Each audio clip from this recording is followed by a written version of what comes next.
Okay, good. Welcome to Menopause, Pain and Gut Health webinar. Thank you very much for joining me. And my name is Brenda Rogers, and I specialise in midlife and menopausal wellness. And I am in my home clinic right here. I love working from home, especially because you can do these webinars late into the evening without missing dinner. I love my kitchen. I am a big foodie, love to eat and love to cook. I have learned traditional cooking practices, and more I'm getting into fermented foods and strange cuts of meat and organ meats and raw milk and all kinds of things. So just fascinated by that. My favourite food is probably butter, anything with butter. Love butter. I have a fiance and a stepdaughter, and I live in Sydney. So just a little bit of information about me. So I imagine you're here because you're intrigued by the title, which is pain largely, and particularly pain at 45, 50, 55, even 60. And there is a correlation between pain and inflammation. And inflammation, the source of inflammation, primarily 90% of inflammation comes from the gut, which is why we're talking about gut gluten and GAPS. So I'm sorry to hear that you might be experiencing pain. It's an awful thing. And it's a really loud message for us to pay attention. And sometimes we're trying but don't know what to do. And other times we're just ignoring it. So maybe you fall into one of those two categories. And you're welcome to pop in the chat which one it is. So I kind of direct my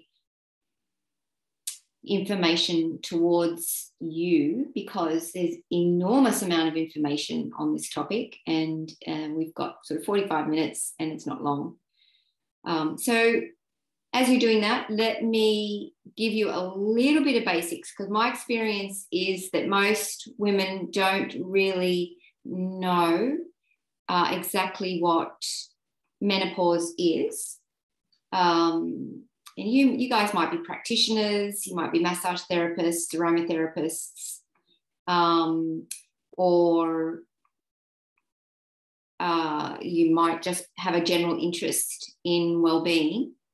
I'd love to know any of those. Another thing to post in the chat if you wouldn't mind. And I can't assume that you know exactly what menopause is. So I'm just going to give you the technical, definitions and make sure that you're clear on that. So the first thing is perimenopause. Perimenopause is that 2, 3, 5 or 10 years leading up to the end of the period. Janine, naturopath, wonderful. Leading up to the cessation of the period. I like to think of it as puberty in reverse. And if you think about puberty, how long that is, it's kind of starting at 11, 12, maybe even younger these days. And when does it end exactly? Maybe 21, maybe a bit before that. We kind of really don't know, because we're stepping into this new phase. And it is a life transition. Menopause or perimenopause is a life transition. It also includes that year after the last period before we are technically in menopause, which is 1 year after the last menstrual cycle, the last period.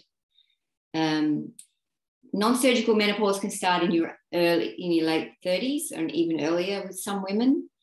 The duration of menopause is similar to puberty, and what you start to notice in around, I think around 43 is a good age to start to notice if fertility drops off. Some women then can start to feel this sort of stirrings of change within them. And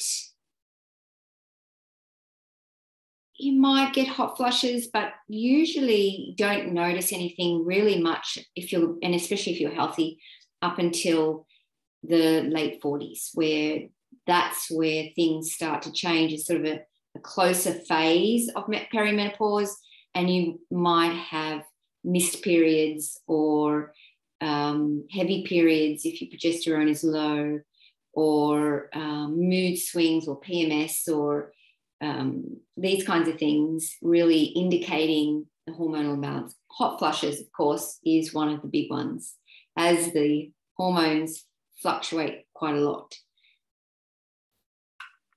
So then we have menopause. Menopause is actually one day in our lives. Menopause is the 12 months after the last period, as I mentioned. It's not really helpful, except most of us, when we're talking about menopause, are actually talking about perimenopause and then postmenopause. So we're just creating the distinction there.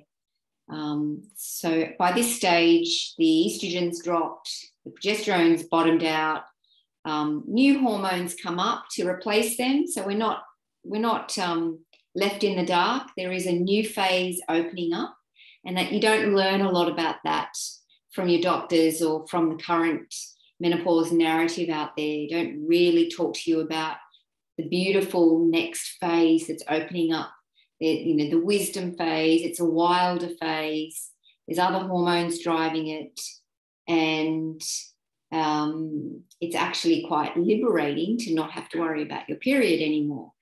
And but that whole process can be a little getting used to as well, because we are getting older and wrinkly and, that kind of thing. So there's a bit to deal with there psychologically as well. The main thing in terms of pain is that estrogen is a steroidal hormone, as you guys would know, made from cholesterol, and it is like steroidal hormones. It's anti-inflammatory. It's naturally anti-inflammatory. And so as it withdraws, the inflammation that's already present due to lifestyle and other things, that can look worse or feel worse because that natural buffering agent, estrogen, is no longer present. So the issue isn't that the estrogen's gone away. That's normal for women at that age. What's not normal is whatever's producing the inflammation in the first place, and that's what we want to focus our attention on here. Menopause does not require treatment. It's not a disease. It's a stage of life. It's a rite of passage, and it's an extraordinary time for a woman's life. And there's so much more information to come out on that to really help support the empowerment of women, which is a big thing for me. I just love educating women about menopause so they don't feel like their lives are ending, because it certainly isn't. Very frequently, because we do live in an unhealthy lifestyle, we do live in a culture that is patriarchal, and there's a little bit of misogyny, let's face it. And there's also ageism, which we have to grapple with as we go through this stage of life, because for a lot of women, they feel more invisible and more redundant in this next stage of life, and that's a psychological change. So there's stress, and there's lots of things associated with this time of life: more responsibility, teenage kids, aging parents. For a lot of women, a lot of couples, it's the common time to separate. So there's a lot going on, and it's not surprising that the stress can be a little overwhelming. Maybe people aren't taking well enough of themselves, maybe drinking a little too much, eating too much of the wrong things, and it's not surprising that symptoms are a result of that. But you guys are all naturopaths, so you'll be fine, right?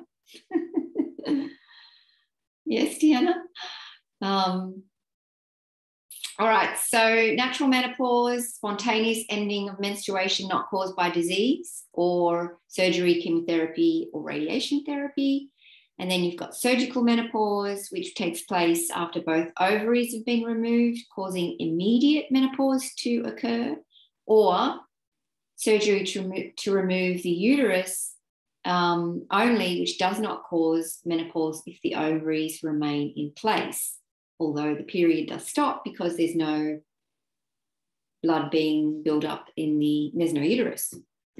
And then you've got premature menopause, which is basically the cessation of the period prior to 40. And there's stories now of women in their late teens, in their 20s, going into menopause. My perspective on that is that it's very much due to poor health and, maybe worsened by genetics, but largely just the cultural decline in general health, leading to an imbalance in the hormonal system. And you could talk about estrogens, xenoestrogens, and nutrient deficiencies and all those kinds of things contributing to that. It's very tragic, though, because a lot of those people don't realise that natural medicine's around and herbs are around, and that they could do something with normalising and balancing their body, possibly to restore endocrine function and hormone function.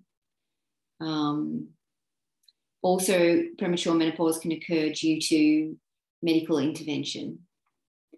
Now let's look at the common symptoms, and I'd love to hear in the chat if you relate to any of these. 42, yes, love to know your ages, ladies. 42, ovaries removed, yeah. Learning to navigate it. We're all learning to navigate it, regardless if you've got your ovaries or your uterus or not. And even if you're healthy, because remember, it's a spiritual, psychological, intellectual, and physical transition. So you can be physically healthy, but still have one hell of an emotional ride as you go through the 45 to 55 year period. And then the 55 to 65 age range is the most productive and powerful time. There's quite a lot of research now showing that this is the time women take on leadership roles. They get fired up about charities and businesses and making a difference. And if you're healthy and well, this time can be an extraordinarily productive and rewarding time. You can find your purpose. You can live your purpose. You can, some women leave their husbands and go and do what they've always wanted to do, eat, pray, love around India or something. Some go back to study. Some go and start a relationship with a woman instead of a man. Anything's possible. And it's a beautiful time. It can be a beautiful time. For some women, it's a terrible time. The suicide rate is quite high for the 45 to 55 age range. And, it's us practitioners educating women about what's normal at this time that can really make the difference to those women, because it's very disconcerting. Some of the changes take the rug out from under you big time.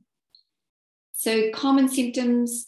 Now, not all of these symptoms are common at this age range, 45 to 55, say. Doesn't necessarily mean that they're all due to low estrogen or low progesterone. A lot of symptoms are the fault of adrenal overload or adrenal exhaustion, burnout, others thyroid related, and so on. So hot flushes are tricky little things. They could be related to estrogen, but often they're not. Often this nervous system can be involved. The liver not processing hormones out of the body properly. And most people have liver issues. If we think about a fairly high proportion of people have insulin resistance and fatty liver, and then going through menopause where there's xenoestrogens and poor conjugation of hormones and gut issues and all that kind of combination. And it could be that just a good liver clean out or a gut and liver clean out. I've actually helped some women clear up hot flushes just by making sure they drink enough water, because of course it's fluid in the body, it regulates our temperature. So if you're dehydrated, the body will struggle to will struggle. So on that note, I'm going to have a sip of water. I recommend you ladies have a sip of water as well. And please, if you have any questions, pop them in the chat and I will endeavour to answer them as well. Joint and muscle pain is really the one that we're focusing in tonight. I have a lot of women at this age, their second or third autoimmune condition, fibromyalgia, which is very, very awful. All those myalgias, all those myo, muscle and arthritic type rheumatoid arthritis, all these things are worsened for women at midlife. And rather than going on HRT, which is always an option, rather than going on HRT, there is the alternative of finding out what's causing the inflammation in the first place and doing something about it, because that's going to slow your aging process, that's going to keep you healthy for longer, that's going to keep your brain healthy. That just is, it makes sense that to listen to what the body's telling you. It's not happy about something, and rather than masking it with a drug, to actually address the root cause, which is what us naturopaths and natural health practitioners and nutritionists and that kind of thing, that's what we do. We think a little bit deeper. We go a little bit more holistic. Insomnia can worsen muscle pain because it can create more stress in the body, more inflammation.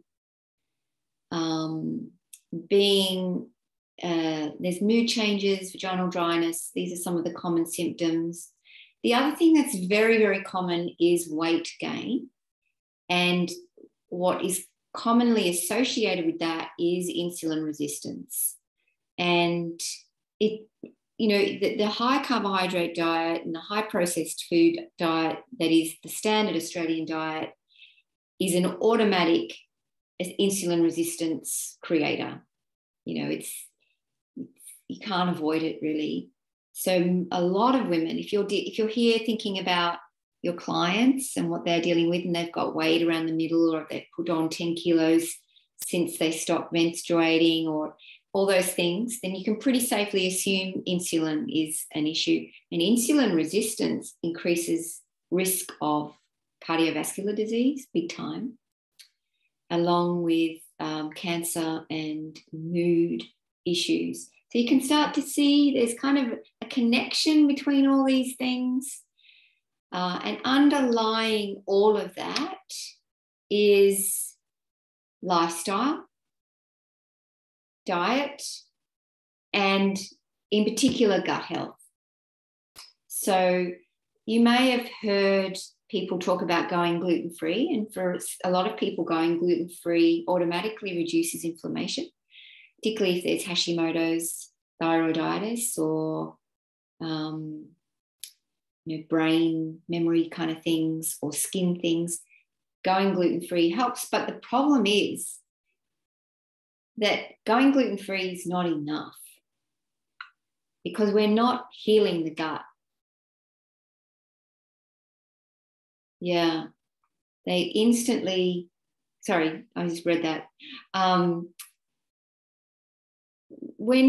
If you're a naturopath, you'll understand this concept, and maybe if you're in alternative medicine, you're familiar with it. But let me just explain one concept that's a big part of the philosophy of natural medicine.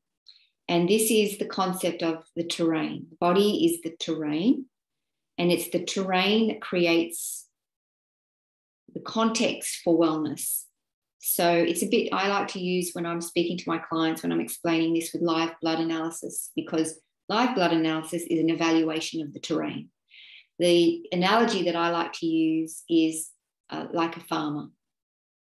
So a farmer has his soil, and if his soil is toxic and had pesticides on it, and all the good bacteria has died, and all the nutrients have been leached out, so it's just clay, and the pH is wrong, and there's no water, it's all dried out, then nothing's going to grow, or weeds are just going to grow, or things aren't going to grow well. It's the same with our bodies. if we have poor pH, nutrient deficiencies, the wrong bacteria growing, then our terrain is going to be an environment where weeds, i.e. disease, can flourish. And so it's never, people think, oh, it's the gluten that's the problem, it's the wheat that's the problem, it's the dairy that's the problem. I can't have eggs, I can't have a gazillion things, and it's increasing more and more. But it's not the food that's the problem. It's the gut, it's the terrain. And that we have a lot of control over.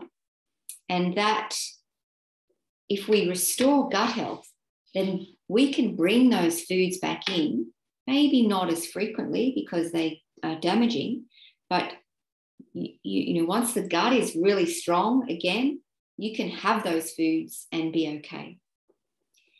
So that's an important distinction to remember, that, and it makes healing simple because it's a gut healing protocol for all of it. So lifestyle recommendations for menopause, for midlife, and for all of the conditions and diseases and symptoms associated with midlife and menopause.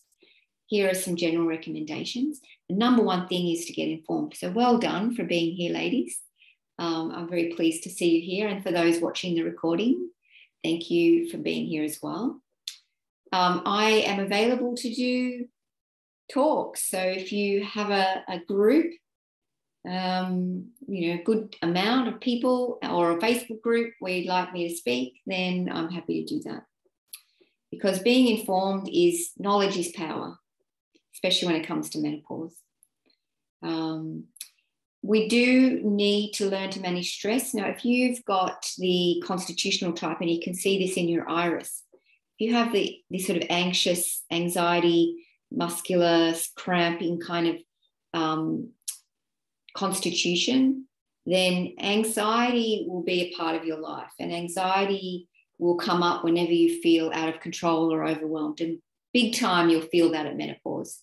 So we need to up-level our ability to deal with stress and actively do things. And I'm a big fan of yoga, especially yin yoga. It's there. I add that into the programs that I do with the ladies that I'm working with, and the group program that I'm working with, because it just has so many enormous benefits.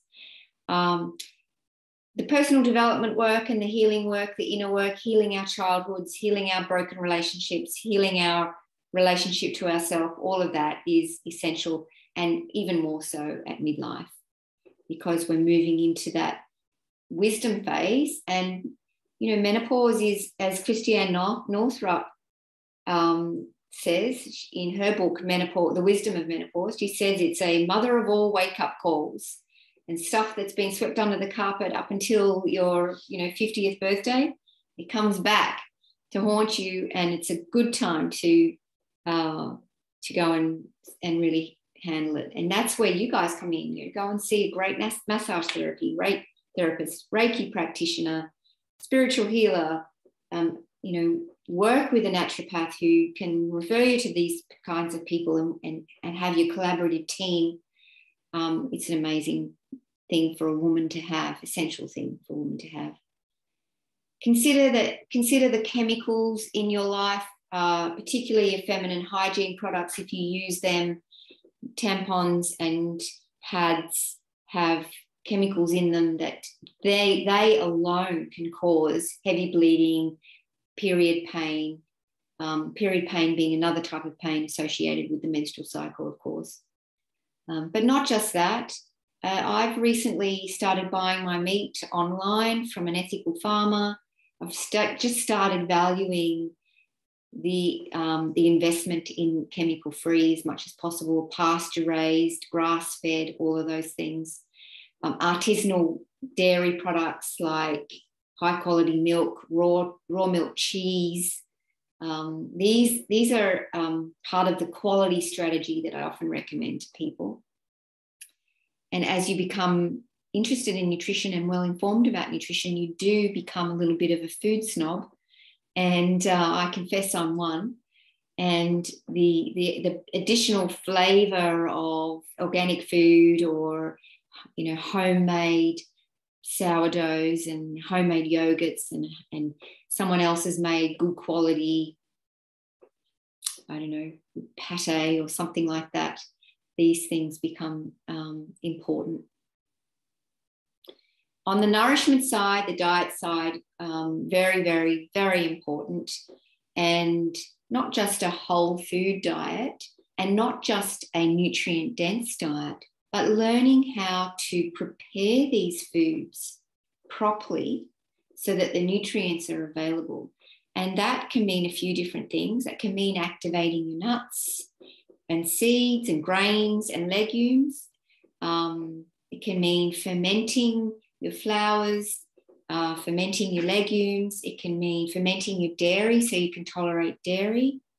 And it can mean ensuring that there are foods in the diet that support gut health. And a lot of that has to do with meat stocks as opposed to bone broths.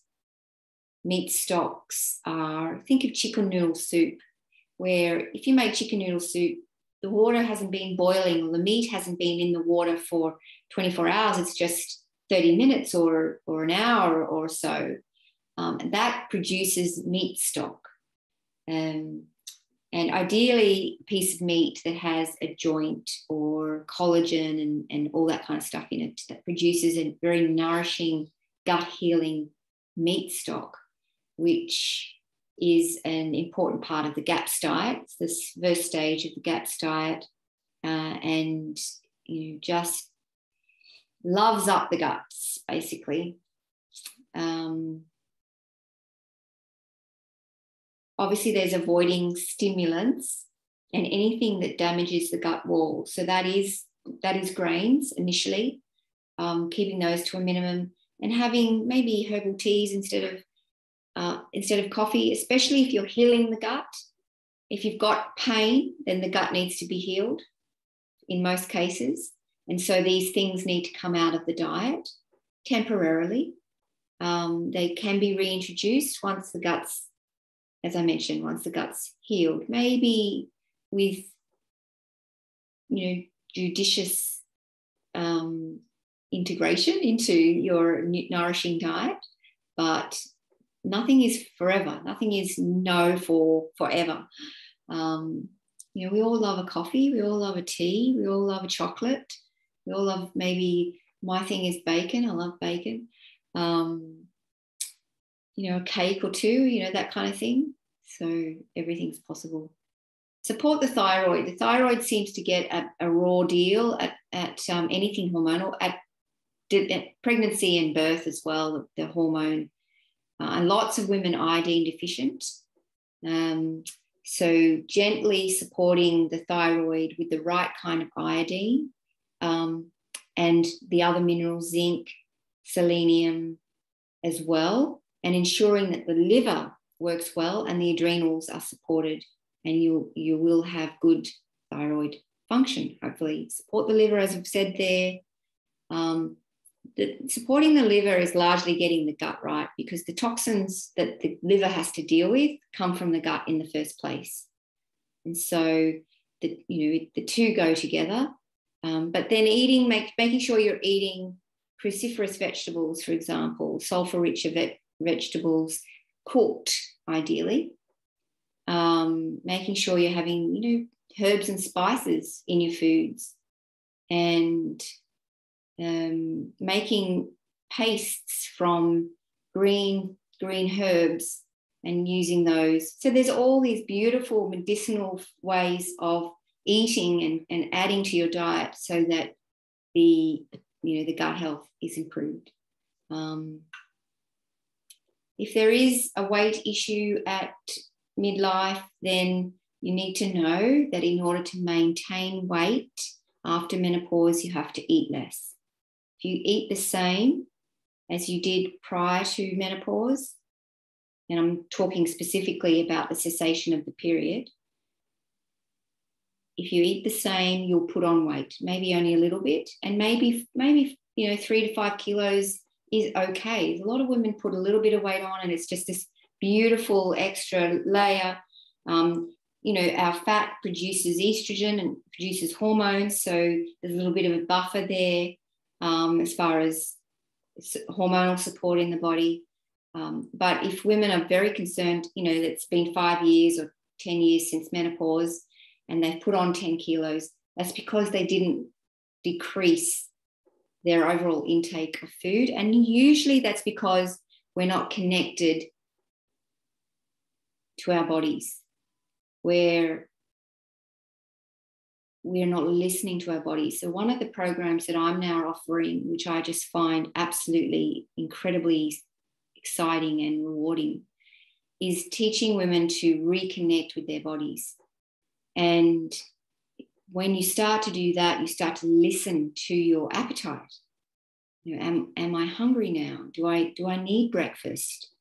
Do I want just a light soup, or do I need, and that's a beautiful way to, a beautiful goal with, growing older is to be less interested on the outside of our bodies and the because of, let's face it, we're getting wrinklier, we're getting,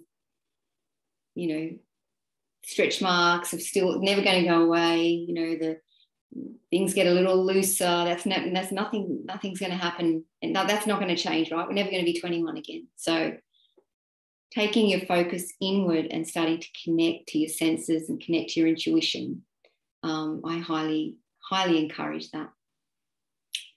Keep the immune system healthy, of course.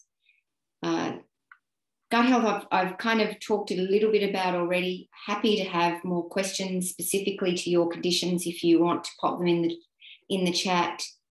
Number one thing to avoid is processed carbohydrates. Number two thing to avoid is processed fats. That's all your industrialized seed oils.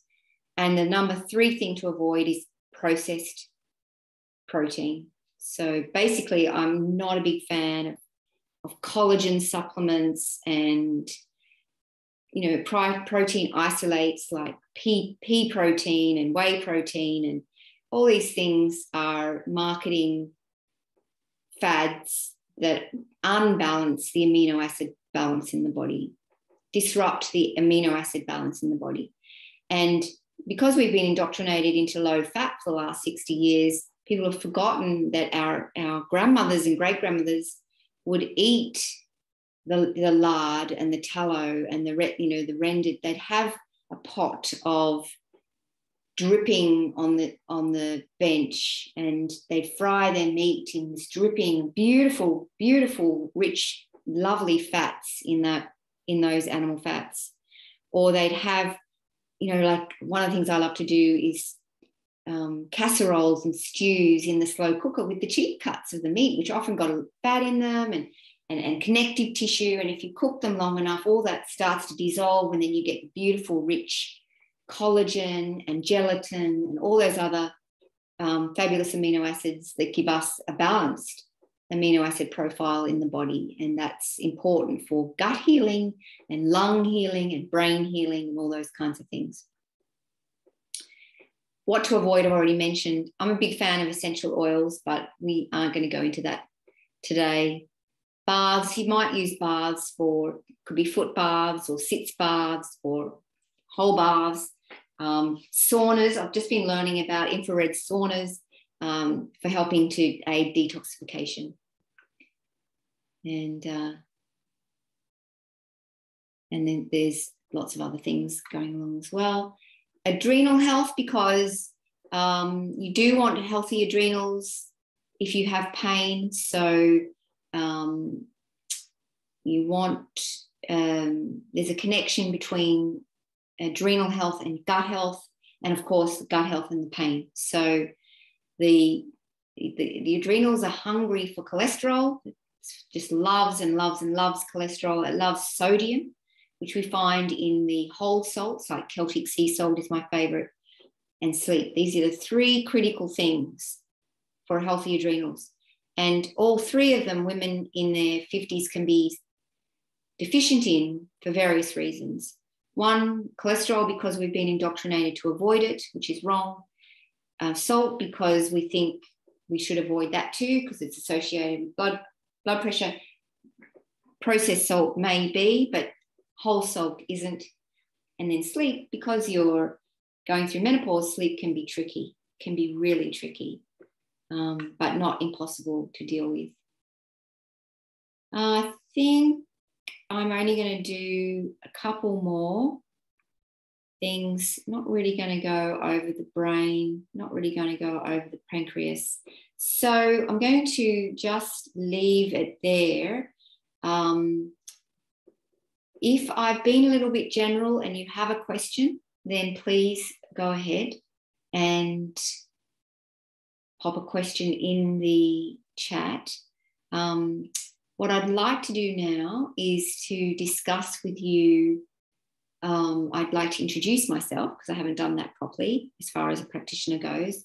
And I'd like to share with you, for those of you watching, not so much for your clients, but for yourself, and you resonate with some of the things that I'm saying, you know, it's a lot of information. And my question to you is around, you know, how are you going to implement all of that? And sometimes it's worth doing that, kickstarting that with somebody who knows what they're doing. And so I'd like to just share with you what I'm offering, which may be a resource for you. It may be a resource for your clients if there's not a conflict of interest between you and I. And it's just a wonderful way to ensure that you get back to center, because honestly, if nothing changes, nothing changes. And we are often reticent to get help when we need it the most. We're often reticent to invest in ourselves. And honestly, we just got to do something about that. We just have to do something about that. All right, so let me share my screen again with you. And I haven't got it in full presentation mode, but you kind of get the picture here. Let me get rid of this so you can see it. So who am I? I'm a naturopath, been a naturopath for 30 years. Nutrition is my thing. So I've just finished the GAPS practitioner training, which is just incredibly fabulous. As I mentioned earlier, I love being in the kitchen, and I practice all of this myself. I've spent years in the kitchen mastering my knowledge on that kind of thing. And as diet is a number one pillar for well-being, and there's a lot of misinformation around, a lot of information that's incorrect, especially with our medical profession, and in some cases with our complementary medicine practitioners, maybe poorly informed nutrition programs that people do. There's just a lot of incorrect information out there that we really need to clean up, really. Of course, naturopathy includes herbalism. I'm a clinical aromatherapist, which included energy healing as well when I did my clinical aromatherapy. Life coach for almost 20 years. I do a lot of coaching in my practice because we're dealing with change management. When you're looking at helping someone change their diet and their lifestyle, there's resistance. They need guidance. They need a coaching process. Yoga teacher, Art of Feminine Present teacher, wisdom keeper, and activist. I help women become empowered through their journey back to whole health. And the way that I do that is assess them properly. So I use iridology, I use live blood, I do urine analysis and various other in-clinic tests to not only give me the additional knowledge, but for them to see for themselves up on the screen or in the test result that something's not right. I'm a Western Price Foundation chapter leader. Recently, completed but not quite finished, GAPS practitioner, and a few other things there. So I'd like to just share with you my 9-week menopause masterclass. And if you'd like to take some notes, this might be something that interests you, particularly if you're looking to go from, or you know somebody looking to go from, the miseries, unattractive, relationship not really working that well, feeling really stuck and not sure about this transition, which is what we call in the liminal phase between the ending of one phase and the beginning of the new phase. There's this in-between phase, which is quite disconcerting. If you're feeling heavy or moody or in pain, of course, and you'd like to be in flow again and doing what you need to do, and often what you should be doing for your well-being, and to really traverse through menopause with empowerment. So the program is 9 weeks, and each week we have a different topic. I'll just briefly go through them. A history of menopause, because similarly with birthing, we need to get the context that we're in.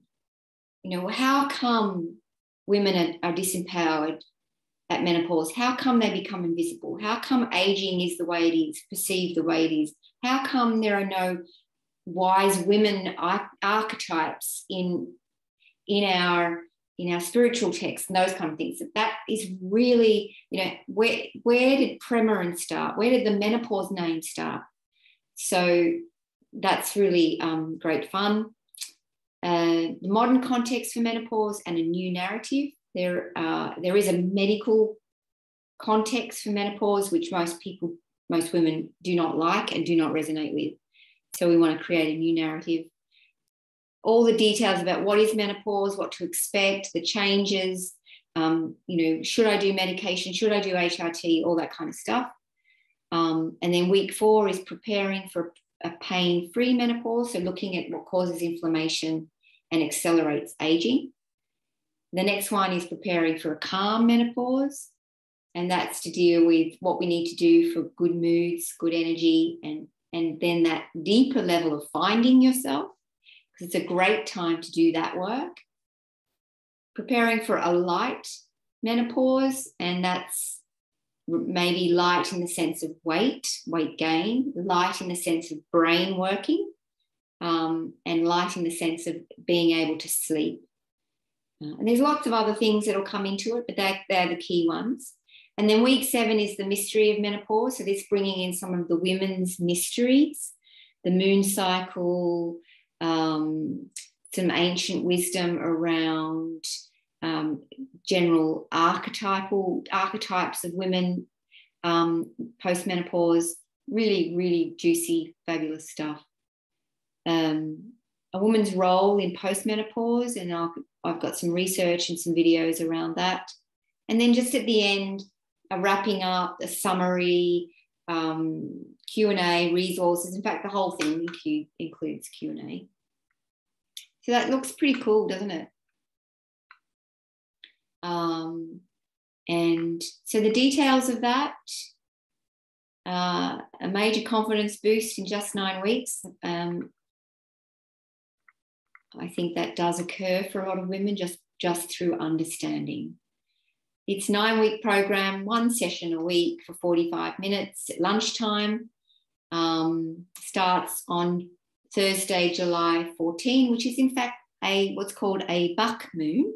And I looked that up, and it says the spiritual meaning of this moon is about pursuing our own personal development and releasing anything that might have been standing in our way. Think of it as a new beginning moon. And I thought that was just a beautiful day to start our program on.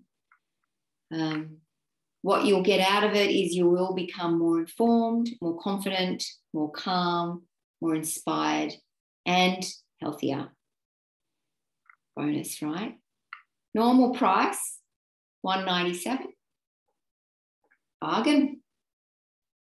However, for ATMS, Natural Medicine Week, I've got a very, very special price for the next 24 hours only. If you're watching this for 24 hours only, and that is $97.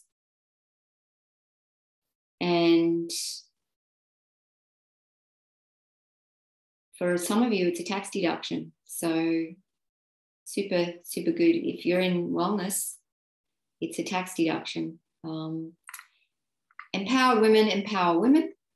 If you are interested in that, just need to email me and I will sort the payment out for you. And then you've got a few weeks before we start in July.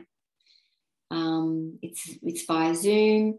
It'll be a Thursday lunchtime, and it will be recorded, and it'll be a beautiful 9 weeks. So all you have to do is email me within the next 24 hours on that brenda@brendarogers.com.au and say, I'm in, I want to be informed and empowered and do the masterclass, and we'll sort that out for you. If you would like to find some free resources, book a 30-minute discovery session, watch some YouTube videos, listen to some podcasts, all those kinds of things, you can scan that QR code there with your phone, and that will take you to my Linktree profile, which has, hopefully, it'll take you there, and it'll have all my my links. Facebook, I've got a Facebook group called Women of Wisdom you might want to join. And yeah, I'm really about educating and empowering, and you kind of need to hang around me for a while to get that. Got lots of free stuff on YouTube from previous webinars. From the webinar that I did 12 months ago for HMS, we had 150 people that time. So I'd like to say thank you. And I would then I'm just going to leave that up for another 30 seconds in case you'd like to get your phone out and scan it.